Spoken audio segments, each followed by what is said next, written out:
Angkatan bersenjata Rusia terus menggempur titik pertahanan pasukan Zelensky. Seperti pada rekaman berikut yang ramai beredar di media sosial Telegram pada Kamis 15 Desember 2022, memperlihatkan saat-saat penyerangan yang dilakukan oleh militer Rusia di sekitar wilayah Birosov.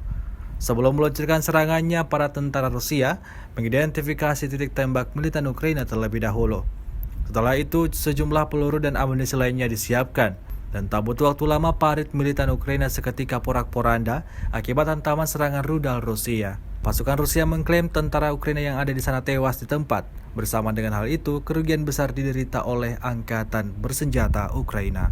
180